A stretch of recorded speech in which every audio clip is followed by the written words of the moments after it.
এই গরমে ঠান্ডা ঠান্ডা বেলের শরবত কিন্তু আমাদের শরীরে নানান ধরনের উপকার করে। তো বন্ধুরা, যারা বেল খেতে পছন্দ করেন না, একবার এই পদ্ধতিতে শরবত বানিয়ে খেয়ে দেখুন, ভীষণ মজার হয়। ছোট থেকে বড় সকলেই খুবই মজা করে খাবে। আর বন্ধুরা, অনেকেই আছেন যারা বেলের গন্ধ স্বাদ খুব একটা পছন্দ করেন না, তারা একবার হলো এই পদ্ধতিতে বেলের শরবতটা বানিয়ে খেয়ে দেখবেন, খেতে খুবই ভালো লাগবে। তো তার জন্য ভালো একটা গাছ পাকা দেখে বেল নিয়ে নিতে হবে।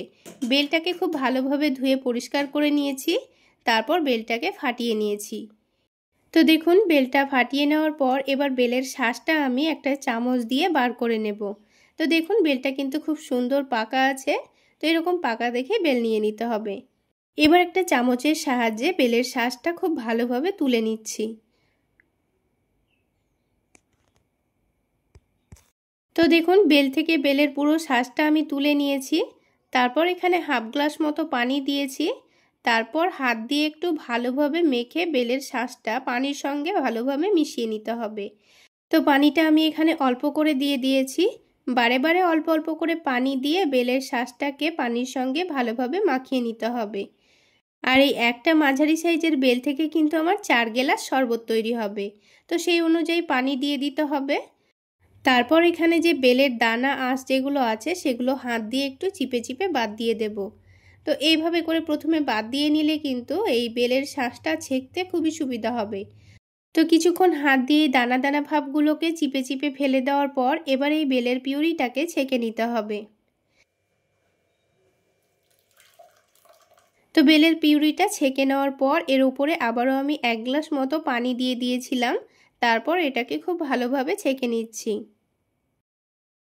আর বন্ধুরা, বেলের শরবত যদি আপনারা একটু পাতলা খেতে পছন্দ করেন, সেক্ষেত্রে এখানে আরও একটু আপনাদের পছন্দ মতো পানি দিয়ে দিতে পারেন। তো আমি এখানে অল্প করেই পানি দিয়েছি একটু ঘন তৈরি করে নেওয়ার জন্য। এবার এখানে স্বাদ মতো লবণ দিয়ে দিচ্ছি আর 1 পিস মতো লেবুর রস দিয়ে দিচ্ছি। এবার এই শরবতের টেস্টটা একটু বাড়িয়ে নেওয়ার জন্য আমি এখানে দিয়ে দেব মিষ্টি দই। কিছুদিন আগে এই মিষ্টি দইয়ের রেসিপিটা আমি আপনাদের সঙ্গে শেয়ার করেছিলাম, চাইলে আপনারা আমার চ্যানেলে গিয়ে দেখে নিতে পারেন। তো এখানে আমি পুরো দইটাই দিয়ে দিলাম। আপনারা চাইলে দইয়ের পরিমাণটা কমিয়ে বাড়িয়ে নিতে পারেন। তো আমি একটু বেশি পরিমাণে দই দিয়ে দিয়েছি। তো বন্ধুরা, আমি এখানে মিষ্টি দই ব্যবহার করেছি, সেজন্য এখানে চিনি দিলাম না। যদি আপনারা এখানে টক দই ব্যবহার করেন তাহলে অবশ্যই একটু করে চিনি দিয়ে দিতে পারেন। তো আমি আবারও একটু মিষ্টি দই দিয়ে খুব ভালোভাবে মিশিয়ে নিয়েছি। আবারও বলছি বন্ধুরা, আপনারা যদি এখানে টক দই ব্যবহার করেন তাহলে অবশ্যই এখানে চিনি দিয়ে দেবেন, তাহলে খেতে ভীষণ ভালো লাগবে। এবার শরবতটা ঠান্ডা ঠান্ডা পরিবেশন করে নেওয়ার জন্য আমি এখানে বরফের টুকরো দিয়ে দিয়েছি। এবার এটাকে গ্লাসের মধ্যে ঢেলে পরিবেশন করে নিচ্ছি।